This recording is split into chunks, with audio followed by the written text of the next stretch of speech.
भिरिया का, जहां कोरोना वायरस से अवाम के तहफ़्फ़ुज़ और बचाव के लिए डॉक्टर्स और पैरामेडिकल स्टाफ को काबिल कदर खिदमात अंजाम देने की इतराफ़ में भिरिया प्रेस क्लब और निजी फाउंडेशन की इश्तराक से government girls higher secondary school Bhiria में तकरीब मुनक्किद की गई। मज़ीद तफ़सीलात देखते हैं इस रिपोर्ट। तहसील भेरा में कोरोना वायरस से अवाम के तहफ़्फ़ुज़ और बचाव के लिए काबिल कदर खिदमात अंजाम देने के इतराफ़ में भेरा प्रेस क्लब और निजी फाउंडेशन के इश्तराक से government girls higher secondary school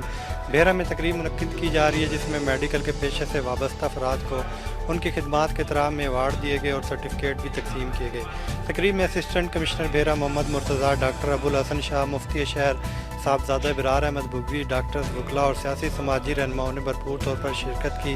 तकरीब में शिरका से खिताब करते हुए मुकर्रिरीन का कहना था कि कोरोना वायरस के खिलाफ लड़ने वाली जंग के लिए डॉक्टर्स और पैरामेडिकल स्टाफ ने जिस जुर्रत और हिम्मत से अपनी जानों को खतरे में डालकर खिदमात सर अंजाम दी हैं वो काबिल तारीफ़ है। उनके ग्रां कदर खिदमात की पेश नज़र इन हकीकी रोज़ को नाइदा महबूब इलाही अवार्ड पेश किए गए हैं। तकरीब में SOPs का ख़ास तौर पर भी ख्याल रखा गया, जबकि भेरा पुलिस की जानब से डॉक्टर्स और पैरामेडिकल स्टाफ को सलामी भी पेश की गई।